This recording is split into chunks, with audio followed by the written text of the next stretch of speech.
The Great Depression left millions of able and willing Americans bewildered and jobless. In 1933, the federal government came to the help of local agencies which had fought a courageous but losing fight against the growing need for relief. But the dole was not enough. Good, sound men and women wanted to earn the help they got, to hold up their heads, to keep themselves from going rusty. Retail business needed their purchasing power to stimulate trade. And all over America, communities needed all sorts of improvements in public services, which had been cut off or postponed during the lean years when local revenues were pitifully low. The Works Progress Administration was launched late in 1935 as the key agency in the federal work program to employ able people from relief roles. Projects were inaugurated and sponsored by local officials who also subscribed local funds to buy materials and supplement the federal money, which went largely in wages to the workers. What does the WPA program mean to the rest of us, to the country as a whole? Does this work pay America? Here is the record of it to judge for yourself. City streets, pounded by ever-increasing traffic, are modernized, resurfaced, thousands of blocks which mean huge savings in local tax money. Vital to the communities which they serve are the thousands of miles of highways, constructed and improved by the Works program. The need for first-class highways grows constantly as the automobile and the motor truck become increasingly important in both city and rural commerce.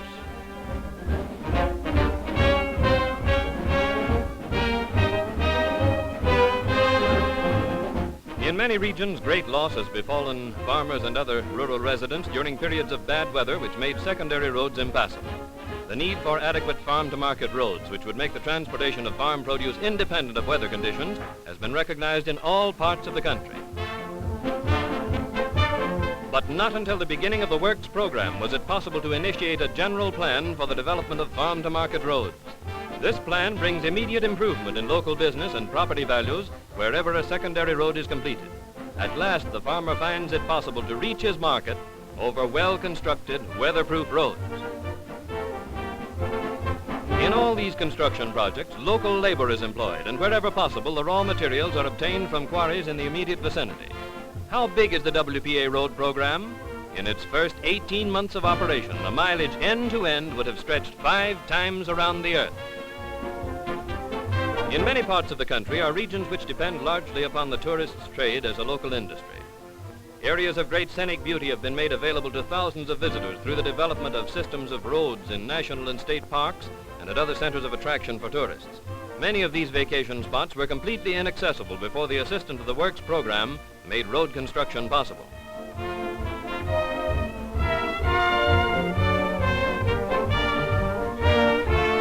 The welfare of the community served by a new construction project is always the first consideration, and plans are laid not only for the present, but for the more demanding future. In the field of public health, many important and permanent improvements have been undertaken. The water resources of thousands of cities and towns have been expanded by the construction of reservoirs and water supply systems, ensuring an adequate supply of water for the community's needs for many years to come.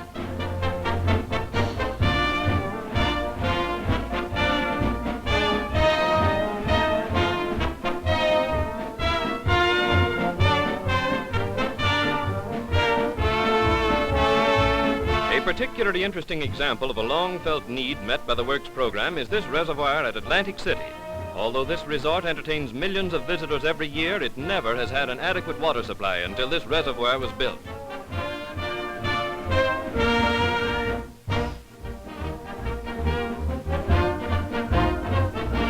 Another type of permanent construction is this community stadium, representative of a large group of projects that provide facilities for public gatherings all over America. In cooperation with other federal agencies, many important improvements have been made under the Works program at the Brooklyn Navy Yard and other centers of government activity.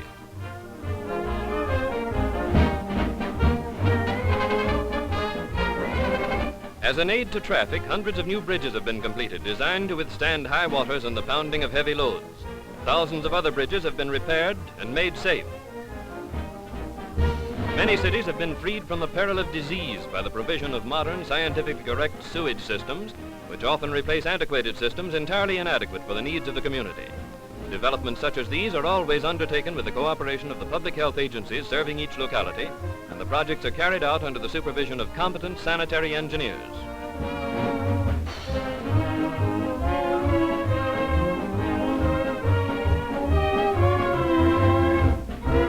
The rapid growth of air traffic outdistanced airport facilities. So hundreds of cities seized the opportunity offered by the WPA to build or improve modern airports. One of the busiest of all airports is at Newark. This field is the eastern terminus of all of the great transcontinental airlines, and hundreds of transport ships land and take off from its runways every day. At Newark, as at a great many other cities, the Works program has provided jobs for thousands of workers in the improvement of existing facilities and in new construction.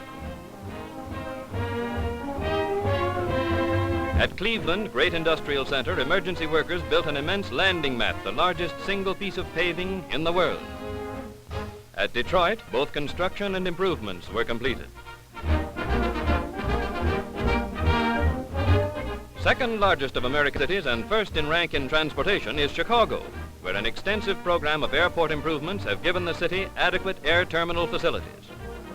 Philadelphia is third among our cities in population, yet this Pennsylvania metropolis has never had its own airport.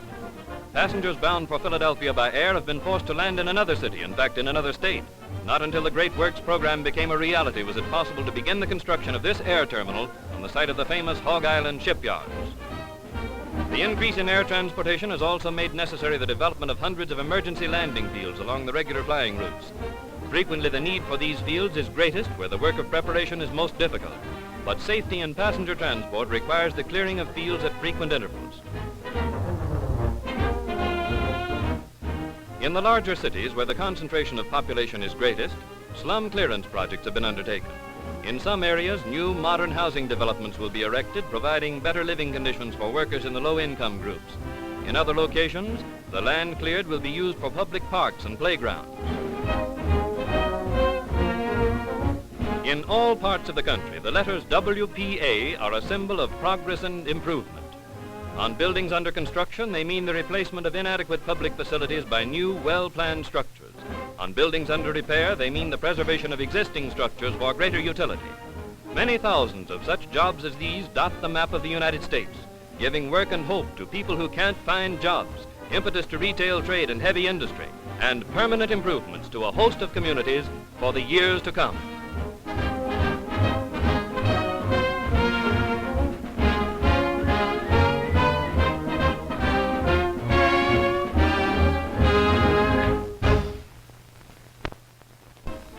Not only was it necessary to find employment for workers accustomed to manual labor, but also there was need to employ others whose training and experience fitted them for professional and other skilled work.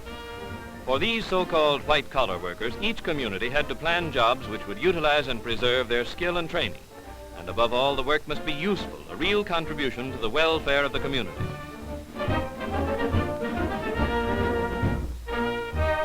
In planning traffic control for congested cities, jobs have been found which require varying degrees of skill. In the study of traffic problems, the first step is to determine the number of vehicles passing a given point. Then experts are employed to lay out new routes and regulations which will ensure greater safety for both motorists and pedestrians. Manpower for hundreds of such surveys is provided by the Works program. Tests have been devised to determine the ability and fitness of drivers so that the element of human failure may be eliminated. In cooperation with the police departments of several cities, automobile inspection stations have been established in an effort to reduce the number of unsafe vehicles on the road. Under the supervision of expert mechanics, every safety device is carefully checked for perfect operation. The laws of many states and cities require a regular inspection of this nature, and the possession of an up-to-date inspection label is necessary before the car owner may use his automobile on the streets and highways.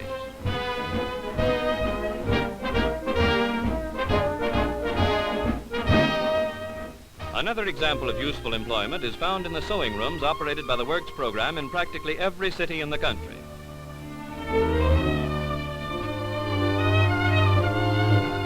Expert craftsmanship is encouraged in design groups associated with the sewing projects. Women who are the principal support of their families are paid for their work, and the millions of garments and miscellaneous articles they produce are distributed free to families on relief or to tax-supported institutions. For some of the women who work in these sewing rooms, the training and practical experience they receive will not only make them better housewives, but it may also open up avenues to a permanent source of income.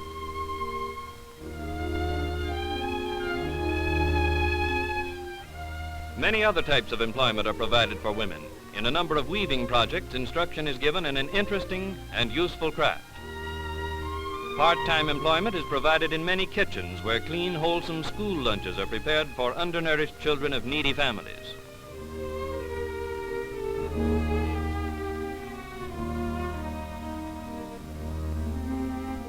In libraries and schools, skilled workers are employed in repairing and rebinding millions of books.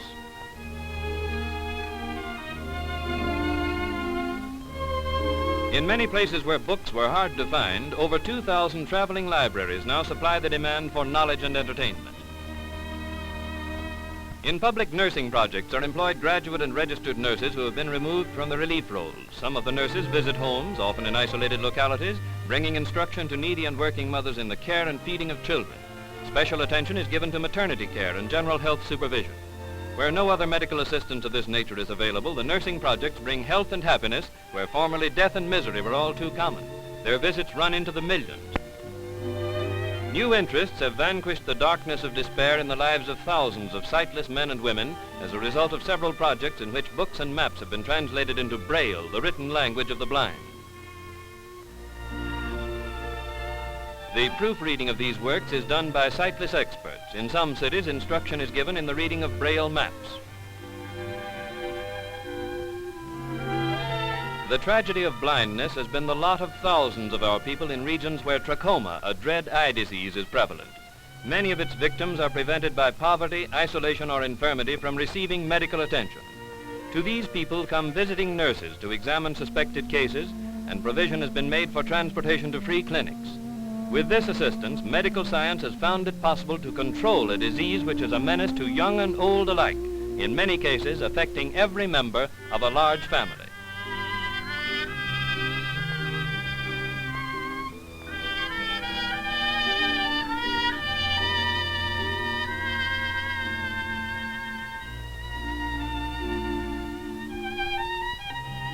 Needless to say, the staff necessary to maintain this important service is recruited from the trained workers of the regions concerned. And again, useful employment is combined with an enterprise of great and immediate value to the community. Everyone is familiar with the fine work being done by the famous Warm Springs Foundation in the cure of children crippled by infantile paralysis.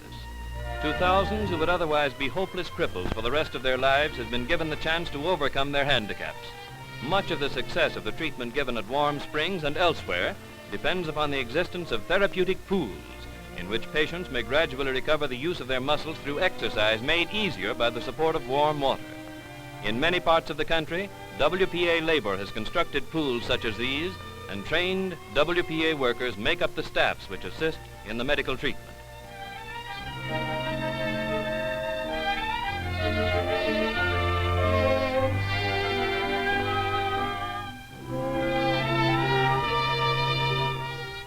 This therapeutic pool is in the James Whitcomb Riley Memorial Hospital in Indiana, made doubly interesting by Riley's immortal poem about the little crippled boy with curvature of the spine.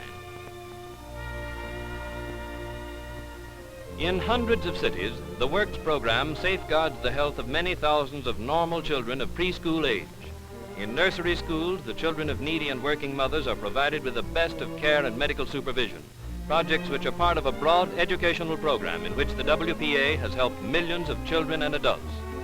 Supervised play activities and preschool training under competent instructors removed from the relief roles are part of the schedule at each of these nursery schools. Meals are provided for the youngsters, and plenty of health-building milk and orange juice is consumed during the mid-morning and mid-afternoon luncheons. The food is prepared under the supervision of dietitians, and at all times a careful check of the health and development of the children is maintained.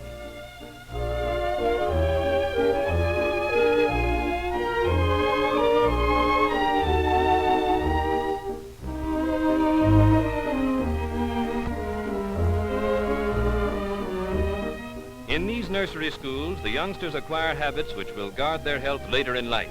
Here is a work which lays the foundation for a new generation of good citizens. Another part of the Works program enters the field of adult education, and this subject embraces a number of widely varied projects.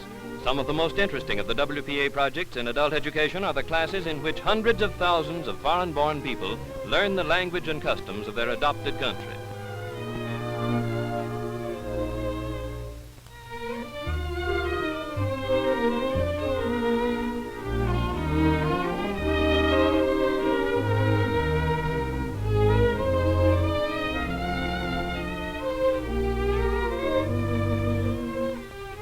Vocational training projects are another branch of the adult education program. Many classes have been established in which instruction is given to men and women who will find very practical uses for their newly acquired knowledge in their daily lives. Every effort is made to adapt the instruction to the need and native ability of the student. Women are instructed in the arts and crafts for which they are best fitted, as exemplified in the millinery classes. In the same general category, we find classes for men in which the students are initiated into the art of tailoring. Through the training they receive here, they will be enabled to take up a profitable trade which will assure them of work and independence.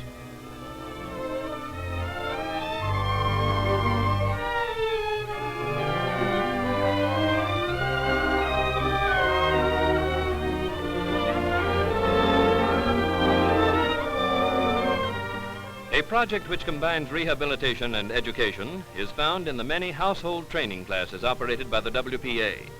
Here, future housewives are instructed in homemaking, and inexperienced girls from relief families are given training which will make them self-supporting. As the girls master each branch of household art, their progress is indicated on a chart.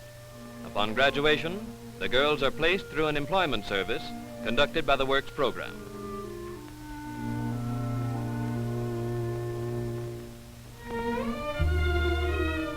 To the young people of the nation, eager in their quest of knowledge, the Works program, in cooperation with the National Youth Administration, offers part-time employment to enable them to continue their education.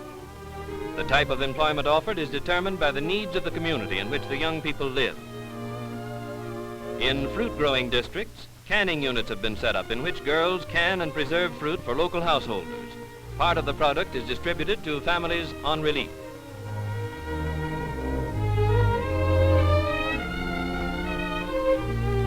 An interesting project in New England is that in which boys, many of them from seafaring families, are engaged in the catching and breeding of fish and the restocking of fishing grounds. As they cast their nets into the sea, the action symbolizes their search for education, security, the simple riches of life. And toward this objective, the normal heritage of every young American, the Works program offers them a helping hand. Sensitive fingers of artists are poorly suited to manual labor. And in finding suitable work for musicians and other artists, the W.P.A. has contributed greatly to the culture of America. A typical project is this Negro choir, singing the spirituals that are the real folk music of America.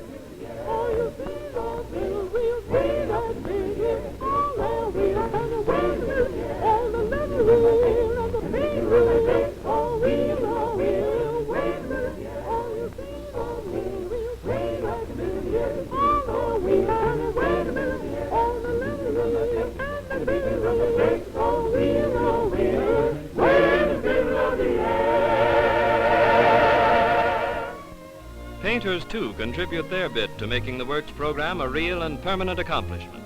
These reproductions of the American scene of today will make this one of the most fertile periods of our country's art.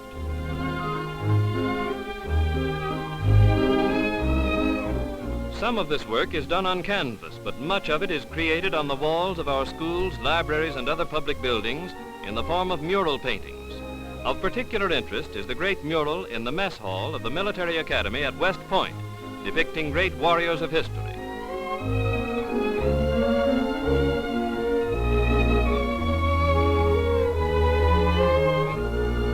An art long dormant in the United States is the creation of stained glass windows. One project devoted to this art has made a window for the Military Academy at West Point, depicting scenes from the life of Washington. Commemorative tablets like this are among the contributions of sculptors to the Works program, and they also create works of art for our parks and public buildings. Many American museums have long been in need of highly skilled experts to restore valuable historical material, such as this Persian ceiling, which is forming under the deft fingers of a W.P.A. artist in the Philadelphia Museum. In many other museums, fossils and animal skeletons are being prepared and mounted for study. One of the outstanding cultural achievements of the Works program is the Federal Theater. For many years, vast sections of our country have not seen a flesh and blood theatrical performance. To these areas, the W.P.A. has brought a new type of entertainment, and at the same time enriched the art of the theater in metropolitan centers.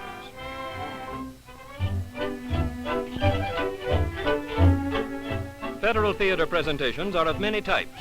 puppet shows such as this for the children, open-air variety shows playing in parks, minstrels, musical comedies, and others.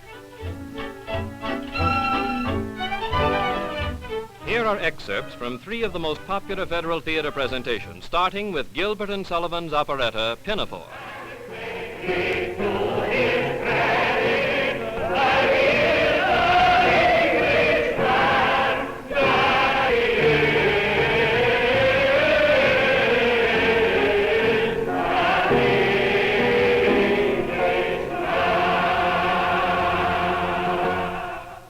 And now we see the Federal Theater production of Sinclair Lewis' drama, It Can't Happen Here. Oh, they're having a book burning on the green tomorrow night. A what? Gonna burn up all this subversive literature. A lot of smutty stuff that's corrupting public morals. Have you got any objections? Well, you won't find any subversive books here. Oh. Now, how about this fella? Now, this fella, Charles Dickens, wasn't he a communist? And the all-Negro production of Macbeth. Hang on, Macduff. That man be he who first cries, hold enough.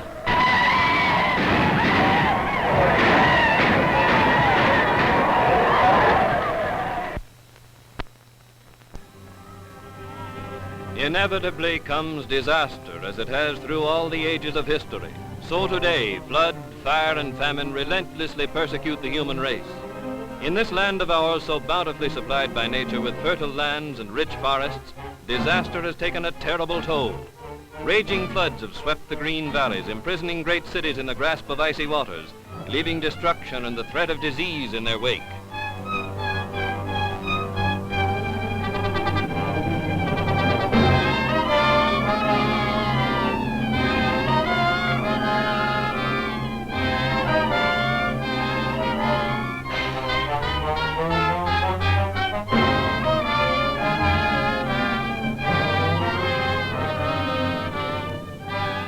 But in the moment of greatest need, the shock troops of disaster go into action with a courage and perseverance which armed our forefathers against despair. The shock troops of disaster, the great army of W.P.A. workers, diverted from their work of construction and improvement to meet a pressing emergency, have proven their merit through many tragic hours which have harried at far-flung areas of the nation. Working hand in hand with other agencies of relief, the men and women of the W.P.A. take up the work of rescue, evacuation, and relief. With the first thought for the saving of imperiled lives and the protection of threatened areas from advancing waters, the orderly program goes swiftly forward.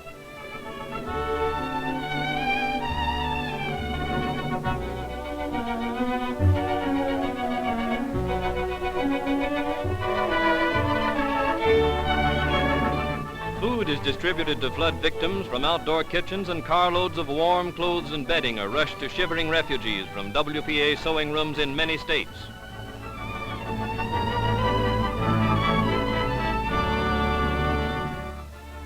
In emergency hospitals, thousands of lives are saved by Red Cross and volunteer nurses and doctors, assisted by trained WPA workers.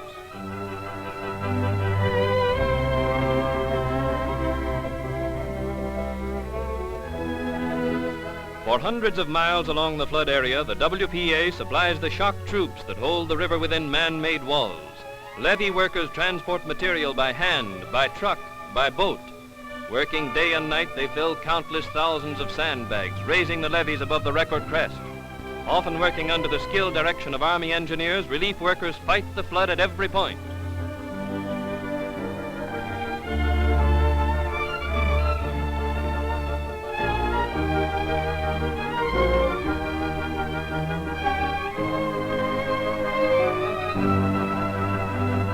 The people of the flood area will not soon forget the courage of these heroic workers, for Administrator Harry Hopkins heard their praise along the full route of his inspection trip as head of the President's Committee.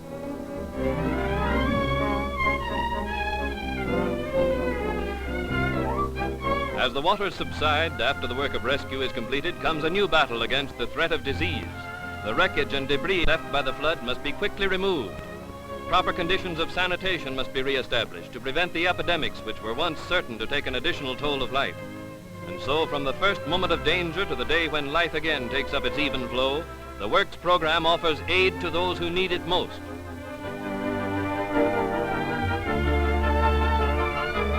The roaring waters that bring disaster to fertile valleys have a terrible rival in the drought which has afflicted thousands of square miles of our western plains. Ruin and famine come in the wake of the hot, dry winds which tear the rich soil from the grassroots. Here again, the shock troops of disaster marshal their forces against devastation. Dust, once the valuable topsoil of the farm country, is now carried in whirling clouds, choking and blinding people and livestock, rolling on higher, wider, and blacker until the land itself, upon which everything else depends, the land it took nature 100 years to the inch to build up, is blowing away.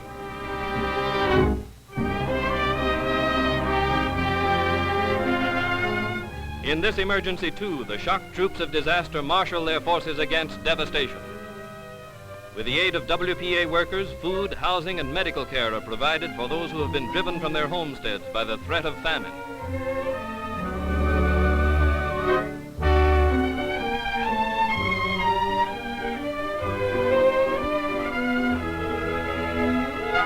There is great immediate danger from inflammation of eyes, throats, and lungs tortured by dust.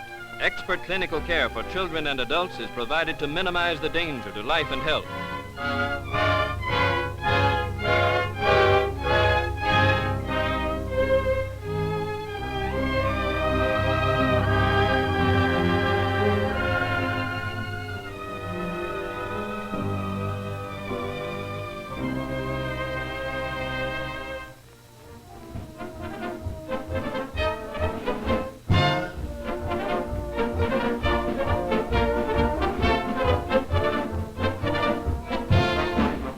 In addition to their vital work of providing the necessities of life for refugees, the WPA has found work for thousands of farmers who have been deprived of a livelihood by the drought.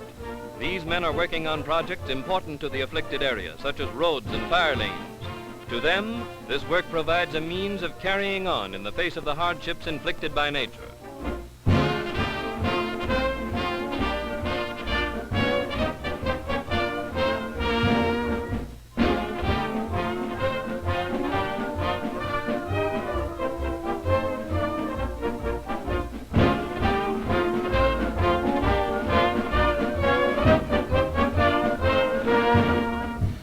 Drought is a grave national problem, correcting it a mammoth undertaking.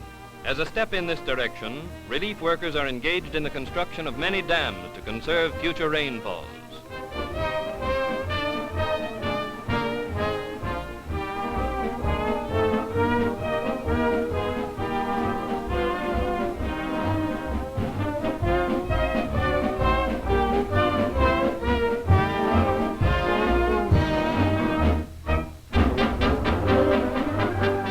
Construction work on water conservation projects requires an immense number of skilled and unskilled workers, providing immediate employment for hundreds of those who would otherwise be on relief. Those who suffered because of the drought are now employed on projects designed for their own future benefit. Thus, the Works program answers the need of both the individual and the community.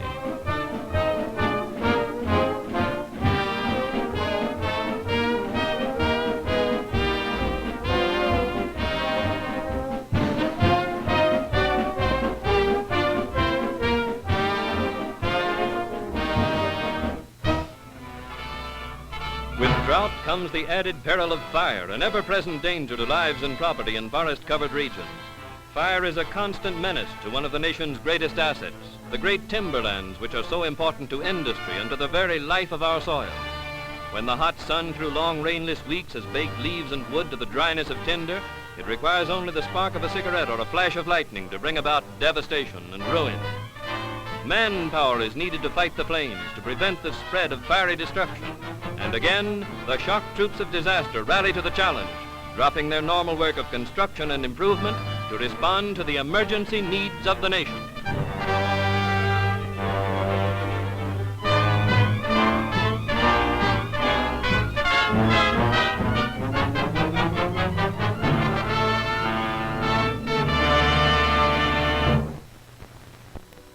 Parks, playgrounds, and other recreation areas play an increasingly important part in the lives of our people. The construction, improvement, and maintenance of thousands of such centers under the Works program provides millions of people with healthful, pleasant surroundings for relaxation and play.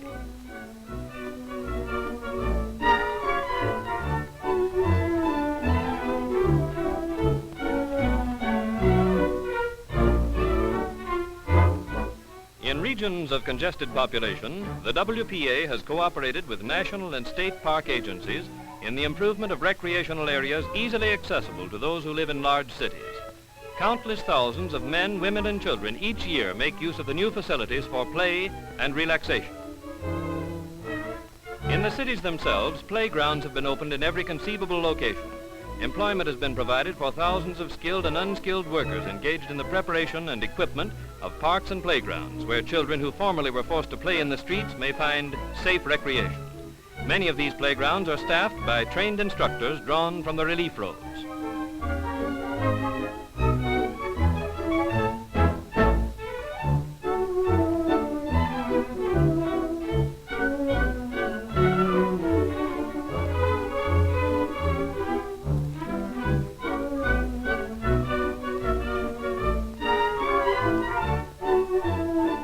During the oppressive heat of summer, swimming pools are a haven of refuge for young and old alike. Hundreds of such pools with well-equipped bathhouses have been constructed by WPA labor. The trained supervisors and instructors provided for these recreation centers have been removed from relief roads.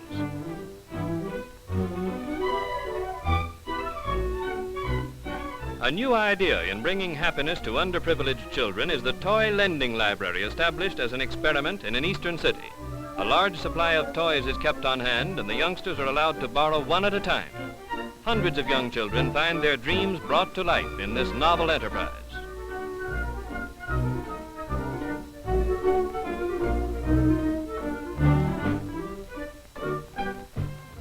The conservation of human resources is one of the great objectives toward which the Works program has directed its efforts.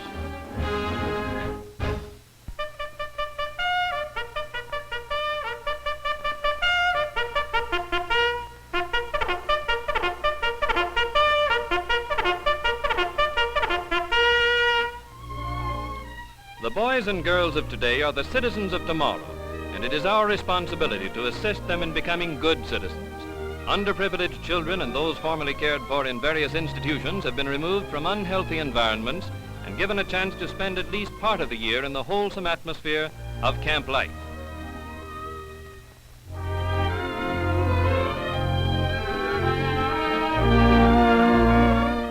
In these fine camps, an abundance of good food is provided and medical attention and general supervision are ensured by staffs of trained WPA employees.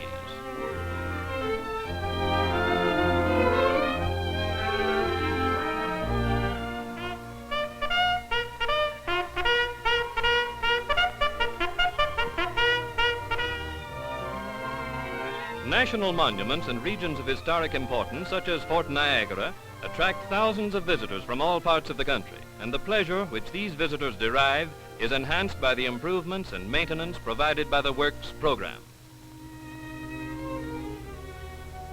Many frontier forts built during and before the Revolution have been restored to their original condition to commemorate the valor of the nation's pioneers.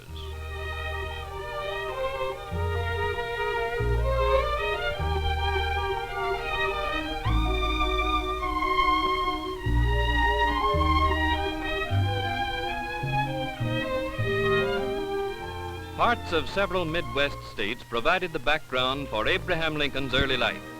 The WPA has constructed or restored several historic shrines to Lincoln's boyhood.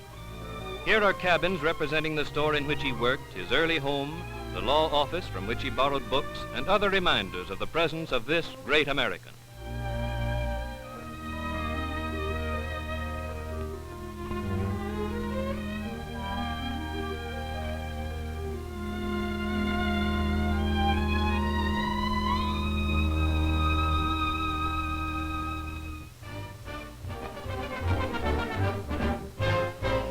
In this picture, we have seen a few of the 120,000 projects that are embraced by the Works program.